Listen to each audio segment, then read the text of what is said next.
Maka di dalam kitab Tarhib wa Tarhib, sebuah karya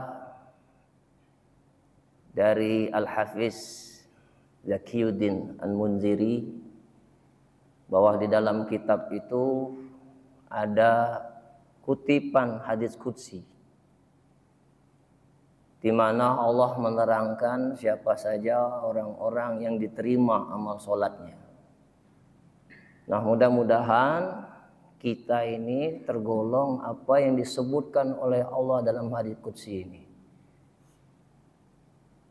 Tapi kalau belum ada kriteria di dalamnya, perbaiki. Jangan tersinggung. Yang ngomong ini, yang berkalam ini Allah. Saya cuma menjelaskan saja. Dan kalam Allah ini juga pada hakikatnya adalah menasehati diri sendiri. Apa kata Allah?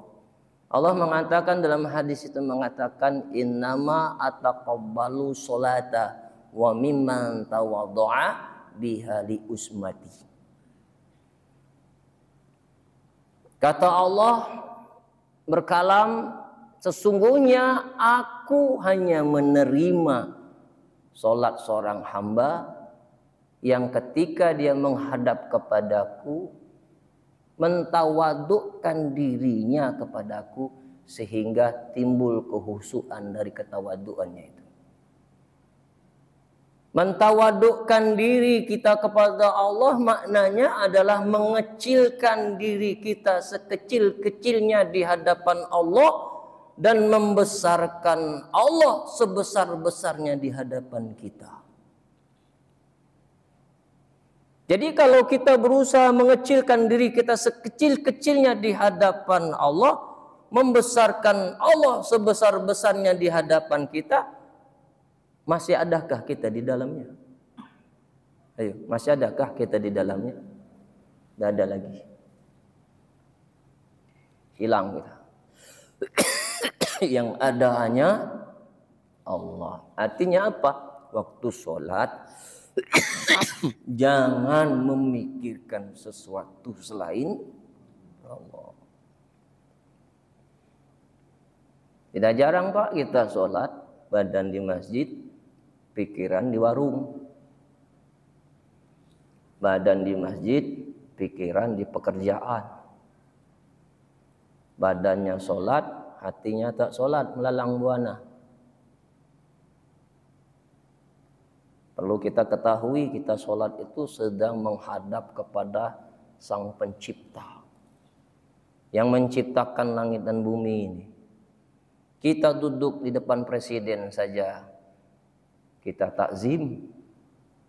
Iya Pak, benar Pak. Setiap perkata kita dengarkan, takut kelewatan karena yang ngomong tadi presiden. Betul. Kita juga kalau ngomong sama presiden, dia atur-atur katanya, jangan sampai dia tersinggung. Tabuang. Itu manusia itu yang diciptakan oleh Allah. Cuman beda casing saja, dia presiden, kita rakyat jelata. Pada hakikatnya kita di mata Allah itu sama. Yang membedakan kita di sisi Allah itu siapa yang paling takut ke Allah. Inna akramakum indallahi atqakum. Nah, kenapa kita dalam sholat itu tidak bisa melahirkan kehusuan? Karena kita menganggap bahwa sholat itu belum menjadi hal yang terpenting dalam hidup kita. Karena kesannya sholat ini sambilan. Gawian nunggu sholat atau sholat nunggu gawian?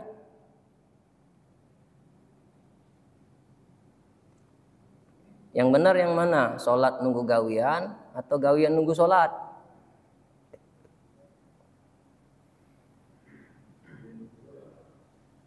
Kenyataannya sholat nunggu gawian. Nunggu gawian selesai, ada sisa waktu baru sholat. Ngerasa tak kita sering laku gitu? Oh sering Pak. Padahal hakikatnya itu gawean tuh nunggu sholat, kita nih begawi nunggu sholat. Kalau yang sering haji atau umroh, lihat jemaah yang ada di Masjidil Haram, jemaah yang ada di Masjid Nabawi, itu mereka nunggu sholat. Mereka nunggu sholat. Masjid itu sebelum waktu sholat sudah penuh. Kalau kita nih dah wong iqomah baru metu. Tapi alhamdulillah masih ada jemaah. Itu contoh saja Pak. Waktu di sana rajin sholat, begitu pulang ke Indonesia balik lagi maklamu. Sholat itu jadi sisa-sisa waktu.